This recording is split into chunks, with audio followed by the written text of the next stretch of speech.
You're listening to the ACT podcast. You better like my daddy's show, you creeps. All right, welcome to the ACT Podcast. I am your host, Anthony Christian Tafoya. As you can tell, I am not in my normal recording area because I no longer rent that recording area. Look, I even have a new mic stand and everything. We're doing this all new, all fresh, and it's supposed to sit here, but I can't really quite get used to that. But I'm back again, and things are going swimmingly. And by swimmingly, I mean, nothing is ideal, and I'm trying to remain grateful and happy. Is it working? Maybe. I don't know. I am pretty happy, though. As you can tell, I am... see, look at my microphone needs Viagra. It just fell over. As you can tell, though, I am sporting all my Rams gear because the Rams are the best, and so that made me super, super happy. If you're not keeping up with football at all or anything like that, the Rams just made one of the biggest moves ever. We got an all-time great defensive player. We had to give up something. We had to give up a young stud defensive player, but we got one of the best to ever do it, Myles Garrett. So that's pretty exciting. And it looks like we are all in for the Super Bowl. So actually, on that subject, it is weird, right? People ask me, they say, why do you love football so much? Like, why do you care about it? And for that, my life isn't exactly where I want it to be right now, and so things like that, little things, might not mean much to you and might not mean much to a lot of people, but things like that just go a long way in propelling me forward and keeping me happy. And some people say, that's stupid. It has nothing to do with you. And, sports are one of the most fundamental things to human civilization ever. It's been around forever. It's a form of community and contact that we have used, and people get behind it. And I don't know why that is. It's almost inherent in us. We want to root for somebody. Unfortunately, that's kind of what politics has become, right? Everybody's just kind of rooting for a team. But it is just kind of an inherent thing in us, and you start rooting for one thing or another, whether or not you can actually touch it or not. It really doesn't matter. It's just something that you can get behind. And some people argue, well, it's not important or it's too important or whatever, right? Maybe it is. I don't know. But it's something for me right now that is a welcome. For me right now, it's a welcome good thing that's happening to one of my teams. And it just gives a little more hope for the future. Maybe the future is bright. We'll see. So for any of you wondering, where I am or what I'm doing or whatever, I am still in Flagstaff as of right now. And if you notice that I'm talking a little more gentle than normal, it's because I'm with my mom. And, I don't want to upset anybody by hooting and hollering and laughing too much or anything like that. Not that she would get crazy about it, but, if I'm in my house, it's like I'll just be as belligerent as humanly possible. When I'm in other people's houses, I'm like, I gotta be quiet. I am soon moving down to, I'm pretty sure it's the 7th level of hell, but I will soon be moving to Yuma for a few weeks before me and Jolene decide to make a trek across the country to God's country, which is Tennessee. Everybody asks me, why Tennessee and why is it God's country? I have no idea. Call it the pioneer spirit in me, right? Something tells me that that's God's country, and that's where I'm being called to. I've been called there for over 4 years now, and I'm excited to get that boat rolling. And I'm hoping there's a lot more opportunity out there. I'm not sure right now where we're gonna live, where we're gonna work, all that kind of stuff. We're still trying to iron all that out. Hence the reason we're going to Yuma. But I'm hoping that all these evolving things in my life are going to kind of come together in a coherent piece, in a coherent way that, maybe this train will finally get on the track. Who knows? It's, it's pretty hard. I'll tell you this much. Being in Flagstaff has discouraged me beyond all belief. And I think my self-esteem is at an all-time low. I think belief in myself is at an all-time low. And I've got to just, I guess I kind of just got to fake it till I make it, or something, right? Which, if you're Jolene's parents, that's probably not what you want to hear, but that's just kind of where we're at. And, I know this of myself. I've always been capable of surviving and keeping my head afloat. Now, progressing is, that's the issue. Ever progressing past kind of entry level jobs, or entry level customer service type jobs, and awful things like that. That's where I generally get a little hang up on. And actually, even with my last job, the one I just got fired from, I tried like hell to move around in that company, because it's a decent company. It's one of the best companies here in Flagstaff that you could work for as far as benefits and flexibility and stuff like that. But I got hired on in a department that I didn't really like, doing things I really didn't want to do. And I tried numerous times to get out of there. Anybody who's watched the podcast for a while knows this. I tried everything I could to kind of flex, or I asked to be trained in different departments and different areas and stuff like that, and it just never happened. And I do feel like there's a box around me right now where people are like, this is what you do. This is what you're good at. Which unfortunately is like insurance salesman, or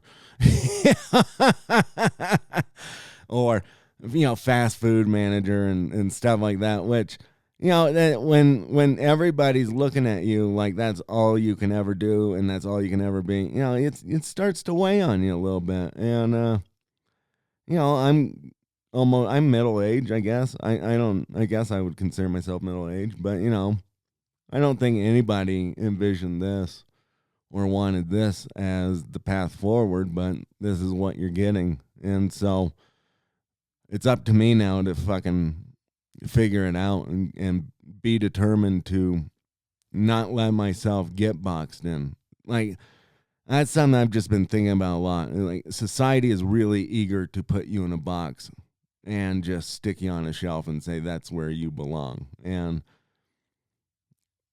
I'm not that guy. I'm just not. I fight like hell about a lot of stuff that people say, well, why would you even argue about that? Because it's in my DNA. I think people have gotten to this point where we let so many things just kind of creep in through the back door, because we'd rather just deal with that than the confrontation of letting that thing creep in, even though we don't like it. And I'm just not that guy. I think we have given up a tremendous amount of our rights as employees. I think the corporate structure is overreaching way too far now and kind of crushing the hopes and dreams that, people like me at my age especially were kind of sold this dream that we could do these things. And it's just, the reality is it's harder than people think. And I'm not one who's going to want to wait around for an inheritance or be given anything. I would like to try and say that I made it myself, and everything else is just a cherry on top. But I don't know. We'll see. I'll probably fail, but all signs right now so far have said you're going to fail, and well, whatever. We'll try though. So outside of being in a new environment and all that jazz, something that I thought could kind of illustrate my point of letting things creep in to the back. I've been seeing maybe it's just my algorithm is just filled with it, but like a couple weeks ago, Kevin Hart had a roast, and it was on Netflix or whatever's live, and I didn't catch it live, and I only caught a little bit of it. I've seen a lot of clips here and there online. Something inherently told me that it wasn't going to be a very good roast, and from what I've seen, it wasn't a particularly good roast. Um, for anyone who doesn't know what a comedy roast is like you get up there on the stage and you find somebody to honor. In this case, Kevin Hart, and he invites all of his best friends to come and just take a big fat dump on him and say, you know, how much they hate him and whatever. It's all in fun, but they point out his flaws. They point out that he's like a money whore or whatever, things like that. Now, the reason I thought that this particular roast didn't look very good was because there was a lot of comedians on the panel that aren't funny, and there were some people invited that were showbiz comics, right? And showbiz comics are the worst nowadays. So I'm talking about like Jimmy Kimmel, Jimmy Fallon, Chelsea Handler. Those are like the showbiz comics. These are not comedians that go out of their way to really push the envelope because they've got a lot of friends in big places. So they're not interested in that. And Chelsea Handler was up there, and then there were some other people. And then even Kevin Hart himself is somewhat of a showbiz comedian. He's done a better job of kind of maintaining one foot in the comedy realm and one foot in the showbiz realm. But I mean, even that has come back to bite him. And in fact, some of the jokes were made about, the fact that he's gotten in trouble for making homophobic slurs and stuff like that. But when you see, I don't even know some of the people that were on this dais because I'm just not familiar with showbiz, lackeys, I guess, right now. I guess that's what you would call them. But the biggest red flag to me was Chelsea Handler. And I was like, oh my God, why is she there? She is dreadful in every way. And she's not funny. And she's not a comic. And like she might have been one. She's certainly not one now. She definitely toes the line. She's very agenda driven, hyper liberal bias. And like, that's all fine and dandy, but that's not really the sensibility you want in a roast. And then some others, I don't know. This roast has turned out to be a disaster. So they did the roast, and they had real comics on there like Shane Gillis, awesome comic. Tony Hinchcliffe, awesome comic. I forgot the other guy's name. He has his fingernails painted. His name's escaping me right now, but some of those guys are like real comics. Then you got like Pete Davidson up there, who's kind of a shill too, kind of a Hollywood shill. I don't know why he is, but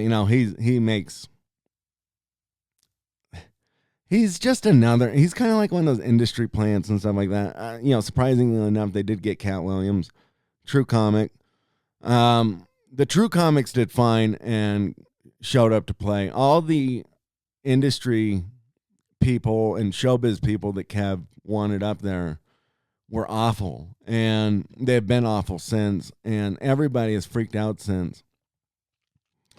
And this is what I was kind of, like I said, like maybe to kind of illuminate my point earlier, like when you let bad stuff creep in because you don't want to deal with the confrontation, it usually ends up worse anyway. And that's exactly what happened at this roast, because it's been a topic of conversation for a while now.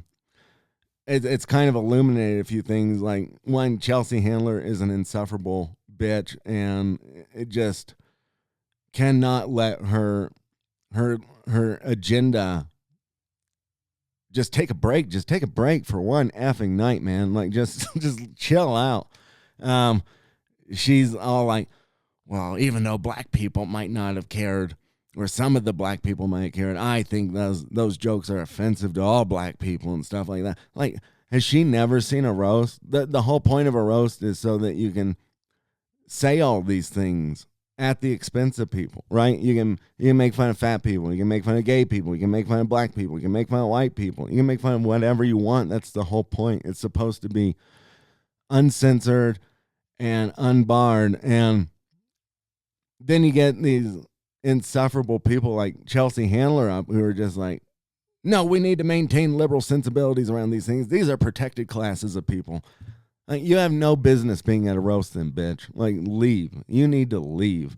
And yeah, it's been kind of crazy to watch the blowback that this poor guy Kevin Hart has tried to do. Now, the other thing too was Kevin Hart didn't help his own roast. This is maybe my own personal little nitpick. They gave him a microphone, and there was a lot of scripted stuff in it that didn't really land, and he was interjecting if the jokes weren't going particularly well. And like, I don't know, just let them bomb if they're gonna bomb. And I don't need to hear your 2 cents, Kevin. And like, Kevin Hart's already been through a bunch of roasts, and they're pretty much all the same jokes he's been through on previous roasts, like the Tom Brady roast. He was the host of that, and people lay into everybody on the stage. So it's kind of a recycled amount of those jokes. But him like getting up with his microphone going like, oh man, why'd you say that? Why'd you do that? Like, it was so performative and kind of annoying. That brought it down in its own way. But then the guy's just been doing nothing but defending all the comedians up there for making racial jokes or for making homo jokes or whatever, right? And it's like, the amount of black people that I've seen on my algorithm upset over Tony Hinchcliffe's George Floyd joke. Like, get over it, people. It is a roast. If you don't like roasts because you know that they're going to make racist jokes, then stop watching them. Don't be a part of them. Oh, but I like Kevin Hart. Well, cool. You like Kevin Hart, but you know that he's got Tony Hinchcliffe on. He's probably going to make some fucking George Floyd joke, which he did. You don't like Shane Gillis because you think he's an evil white guy too? Well, guess what? He's probably going to do exactly what he always does and make fun of everybody. And Shane Gillis, by the way, is like the next best thing to Norm Macdonald. That's how insanely talented this guy is.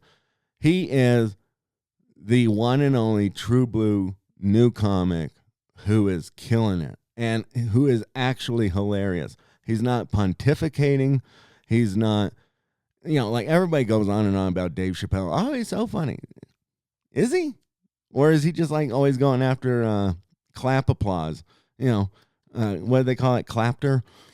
Where everybody just claps and they go, hey, that was smart. Or hey, that was a clever way to think. He's more of a pontificator than a comedian. Shane Gillis is bridging that gap like Norm Macdonald did, where they're not only smart, but they're also insanely funny, and they're actually giving you gut belly laughs, and it's not hyper performative bullshit for the culture or whatever, right? Like, I've had it with that, and the sensitivity of a lot of the African Americans in show business just shone through like crazy over this Kevin Hart thing.